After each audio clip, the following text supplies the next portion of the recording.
La familia de l'humanidad, hello family humanity, salut la famille de l'humanité. Today we are at El Mirador. Why they named it El Mirador? How do they build the biggest pyramid in the world? And then we also have El Tigre, which is the second largest pyramid on the complex. And I will show you how is El Mirador the biggest complex of the Maya? And it was one of the center, it was the capital of the Maya in the pre-classic period. So now let me explain to you, let me show you around, let me give you some knowledge about the Maya and El Mirador.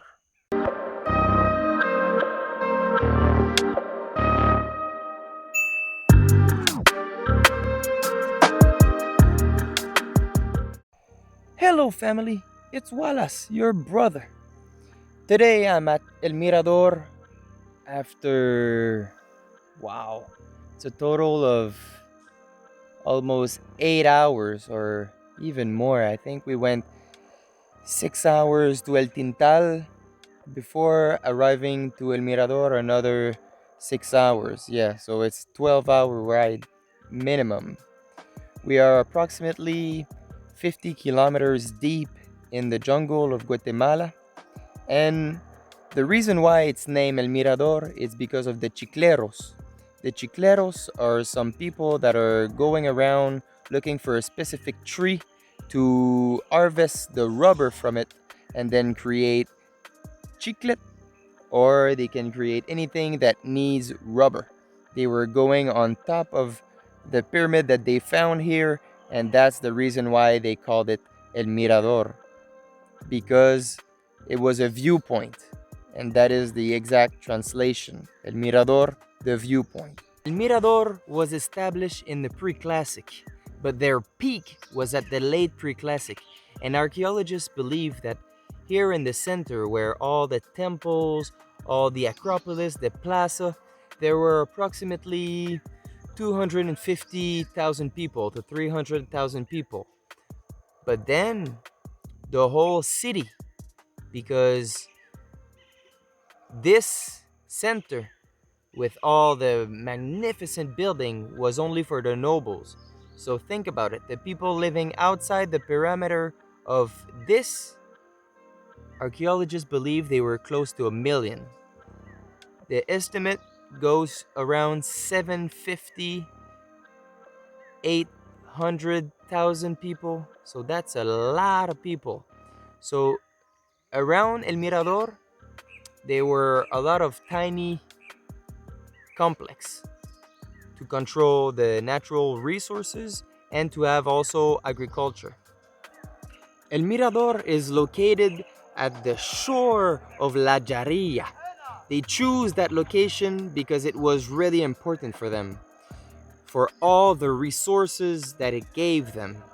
There was lots of good clay, good quality clay for pottery and construction. There were lots of bajos, which are like swamps, so they could collect rainwater.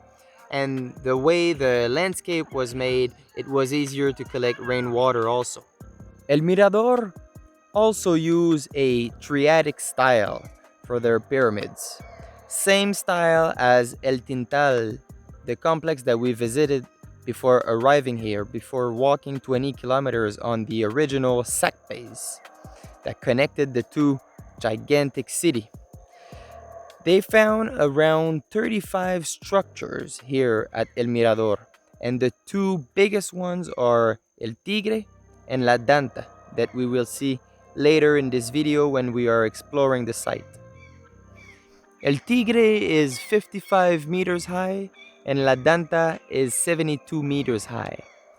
But, as you will see later, La Danta is the biggest pyramid in the world in volume. Bigger than the pyramids, the Great Pyramid of Giza. So you have an idea how big this thing is. And it's really beautiful. In fact, it was so big, La Danta was so big that many archaeologists believe that it was a city in itself. They don't believe it was a pyramid built in a city. They believe it was a city in itself because it was so big, people could live there.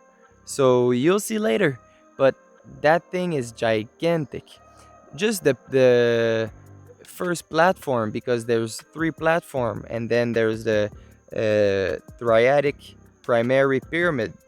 But the first platform is 330 meters by 220 meters. That's I might be wrong here, but I think this is close to 7 football field, approximately. Completed around 200 BC, this tapir complex with the triadic style has many different structure on it. Residential structure, ceremonial structure, political structure, administrative structure, and even military structure. And this particular pyramid was actually only for the noble family, the kings and queens, and their family. So now, I told you a little bit about the description of the site, just to tease you a little bit.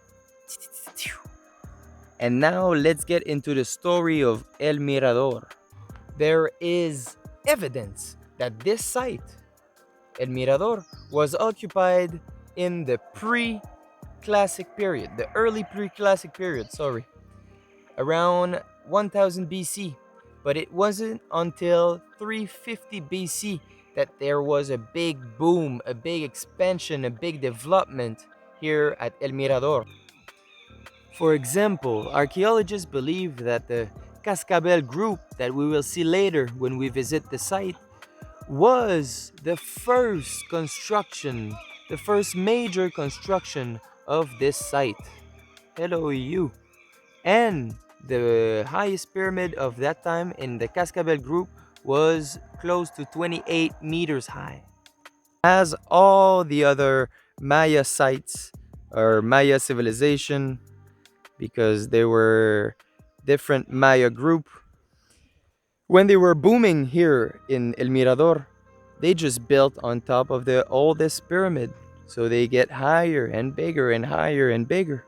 By the late pre-classic, El Mirador had a well-defined political, economical, architectural structure, and the splendor of El Mirador was just magnificent. I will show you some images, it's not pictures, but they are illustration. You will need to work with your imagination to understand how beautiful those cities were. And then when El Mirador was so big, the influence of El Mirador went everywhere in the jungle. El Mirador was like the center. It was really important for all the other complexes around it.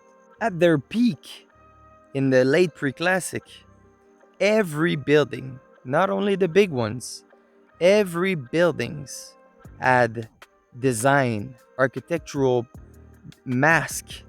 They were representing God and deity that they were worshipping.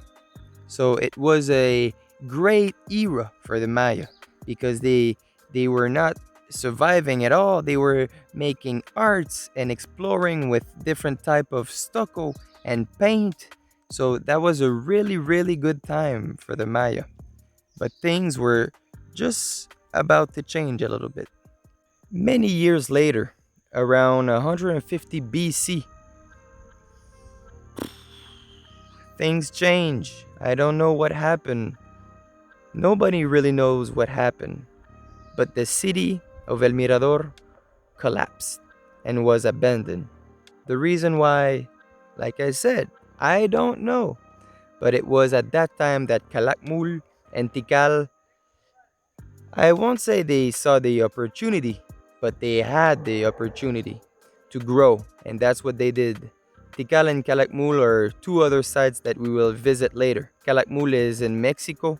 It's around 50 kilometers. It's on the other side of the border. Right now we're in Guatemala, and Calakmul is in Mexico, and Tikal is really close to Flores, which is 90 kilometers from here. Around 700 AD. That's a long, long time. So, in between, nothing happened here in El Mirador. From 150 BC to 700 AD, nothing. No maintenance, no reparation, no new construction. But there was a reoccupation in 700 AD, but it wasn't the same. Like the economical, the political, the structures, the way they built was not as, how can I say this, as strong as it used to be in their peak in the late pre-classic. And we can see this in the way of the architecture. It's really different.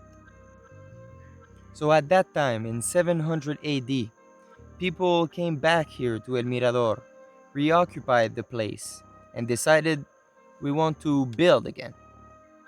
But what they did, and we have evidence of this, is they took the material of the old building. So 700 AD, we are in the late classic period. They took the material of the late pre-classic period.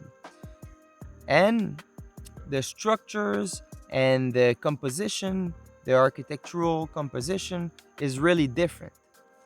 They switched from ceremonial to residential. They focused a lot more on residential. The characteristics of those new buildings were rectangular vault structures, smaller balustrade, and also some circular shape. So that is not typical to the late pre-classic Maya that lived here at El Mirador. That's why we know for a fact that there was a reoccupation later. Unlike any other Maya city during that time in the late classic period, there were no monumental construction, no ceremonial construction, only residential construction. And not long after, the city was completely abandoned. The reason why, nobody really knows, but I went and did a little bit more research. This site here is gigantic. La Denta is gigantic. El Tigre is gigantic. There's another one, Los Monos is gigantic. There's lots of huge pyramid here, and they need lots of stucco in every temples. And to produce 1 ton of stucco, you need 5 tons of limestones and 5 tons of wood. And you cannot use the wood that were down on the ground already in the jungle, because that wood is dry and that will go to flame way too quick. So you need green wood to stabilize the temperature, the heat, the fire, to create a really strong and good limestone powder. Because after that you need to do a recipe to have a perfect, and probably the Maya were the expert at the stucco creation. But there's many recipe to do stucco. So at that time, El Mirador was abandoned. It's really sad, but Tikal and Calakmul stand out. They decided, wow, it's our time. And they took over. El Mirador was no longer the center of all the Maya civilization. And the next step, or the next era, was Tikal and Calakmul. The two never really liked each other. And I will talk about this in future videos, because the war between the two, the how can I say this? They work in the back of the other one. They went and talked with a allied city to try to give them some goods, some resources, so they become their ally. So let's say Calakmul went and visit some Tikal civilization, Tikal complex, that were already allied with Tikal. and they try to talk with them. And it works a lot of time because Calakmul was really strong also. So that's it for the description of the story of El Mirador. Now let's go and visit the site, and then we're going to Nagbe, which is another, I think we are close to another 6 hours again of walking in that beautiful jungle of Guatemala. Familia Humanidad, buenos dias, stay pure, stay awesome, and I'll see you in the next video. Adios.